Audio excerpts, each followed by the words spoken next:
try a little bit of desk yoga today, although you might notice that I haven't got a desk. But I will imagine, and you may very well have a desk, or you might just be sitting at your kitchen table.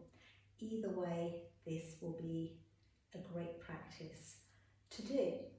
So to start off with, perhaps just sensing your body sitting on the chair. So sensing your feet on the ground, whether you have shoes on or not. You might give your toes a little wriggle. Sensing pressure, the pressure of your feet on the ground. Sensing your bones on the chair. Maybe noticing whether you're forwards of your sit bones, behind your sit bones, or up on top of your sit bones. And you're welcome to rock your pelvis to find out, and eventually finding yourself on your sit bones. And a sense of your spine lengthening. You could use a little bit of pressure in your hands to encourage your spine to grow. Space in between each vertebrae. Back of your skull lifting. And thinking also of breadth as well as length. So a widening, a broadening of your shoulder blades. Sensing as you do that, maybe the muscles of your back spreading, the back of your pelvis spreading, maybe the back of your thighs spreading on the seat. So this lengthening and widening. And then perhaps dropping your chin down towards your heart, down towards your chest. But releasing your shoulder blades down your back. And maybe noticing sensations in the back of your neck. Maybe noticing how far the sensations travel down your back. Taking possibly one ear to one shoulder. Awareness on sensations on the opposite side of your neck.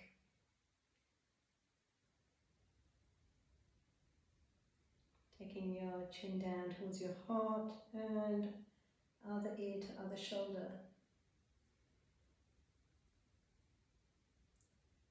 And again, sensations on the other side of your neck. How does that compare to the original side? Taking your chin back down to your heart. And you're very welcome to use this statically, so spending a little time on one side and then the other. Or you can do a fluid arc, one shoulder to the other. Being aware of sensations, noises as you do this.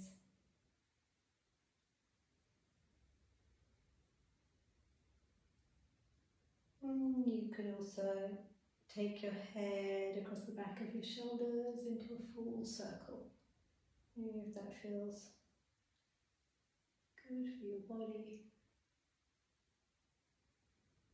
Again, being very aware of sensations and opposite direction if you haven't done so already.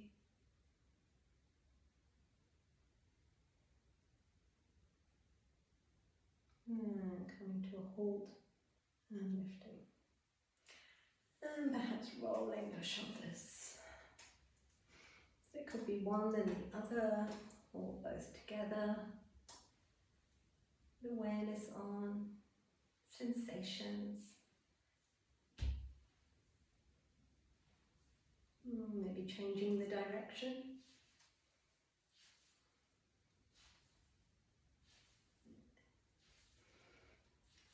Then just sensing the back of your chair, so maybe scooping back a little bit until you find the back of your chair.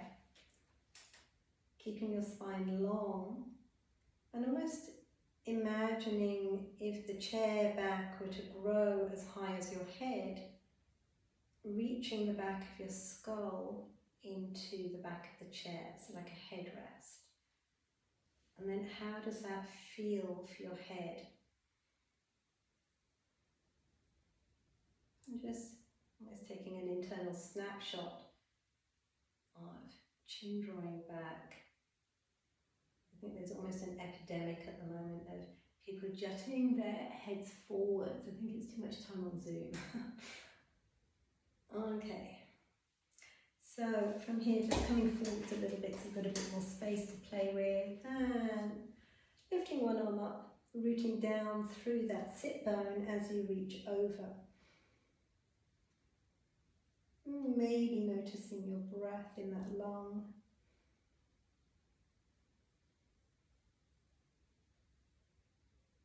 And releasing, and opposite side, extending up and reaching over.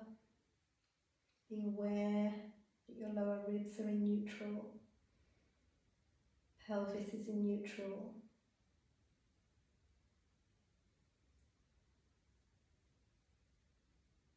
And releasing, and maybe a little back bend here. Just placing your hands on the chair seat just behind you, keeping the spine long, spreading across your collarbones and drawing your shoulder blades in towards the back of your heart.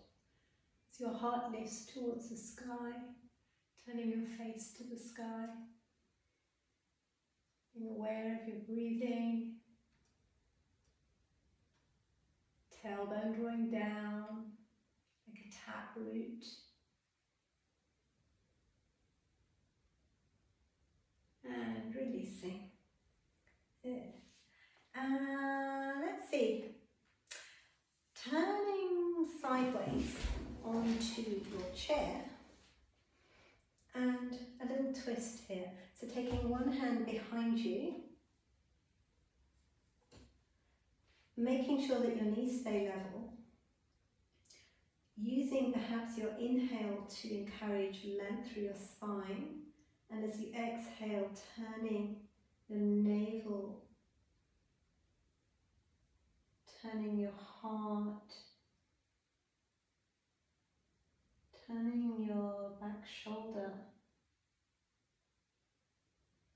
and finally taking your gaze behind you.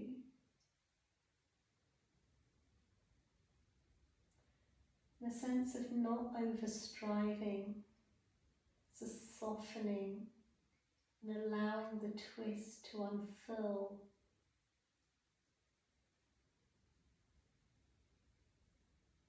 And releasing, and just sinking right on to the opposite side. Again, making sure your knees are level. Taking one hand behind you and the other hand across. And gradually turning. It's encouraging length through your spine, or maybe your inhale. And as you exhale, turning your navel, turning your lower ribs,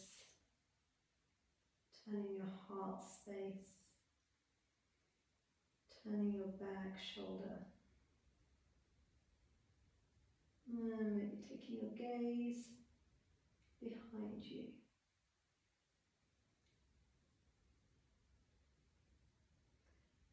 Keeping your awareness rooted in your body. Maybe noticing how this shape affects your breathing and the capacity of air in your lungs.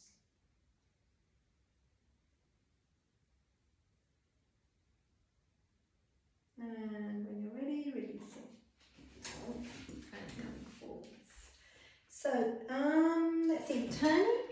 Actually, you don't need to turn your chair. It's only me that needs to do this.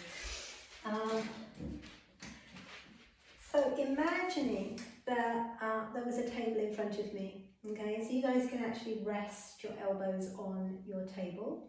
You can lean forward slightly if you need to. So I'm just going to bend, imagining that my elbows are on the table here. And spreading your fingers as if you're doing downward dog. And then pulsing into your upper back and releasing. So this is a tiny movement. What we're not doing is moving through our pelvis and our lower ribs. Okay? We're isolating the movement into our shoulder blades, so it's a much smaller movement. So it's almost kind of not visible. But from an internal space, there's quite a lot going on, which you might be feeling.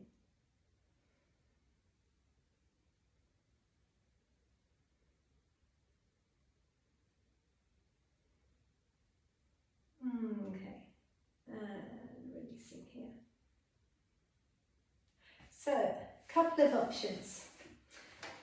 You could either come forwards of your sit bones. So if you come too far off the chair, you're going to slide right off, which you don't want to do. So you might want to be, you're just kind of that space where your leg meets your glutes. It's that hollow. That's where you want the chair, the edge of the chair. Extending your legs, draw your toes up towards you, balanced on your heels. Noticing whether your feet are straight. So some people, their feet turn out or in. So seeing if you can get your feet straight. Knees are pointing straight up. And then holding onto the chair, you're going to hinge from the hips into a forward bend. Important things here, keep length through your spine. Keep space between your collarbones and don't lead with your head, lead with your heart. So it's like your heart is drawing towards your feet, not your head. Head stays in neutral.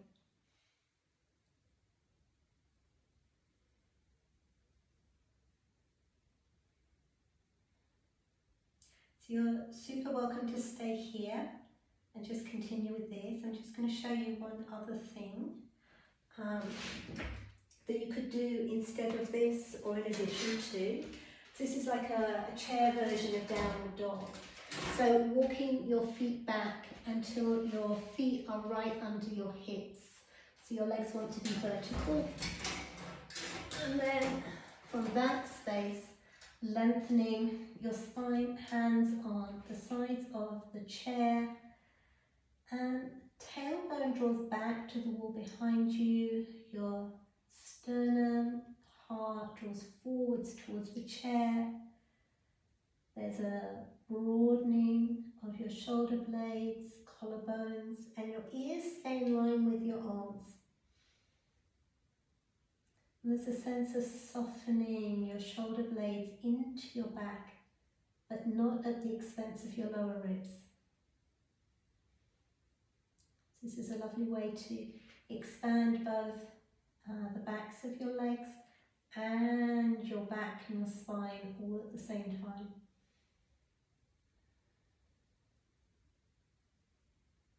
And when you're ready, walking your feet back and sitting back on the chair. And seated Shavasana. So just resting your hands on your tops of your legs, either palms facing down or up. A sense of your feet on the ground, sense of the surface that you're sitting on, sense of your tailbone drawing down, spine long, shoulders wide, and just being now, being with your body, being with your mind.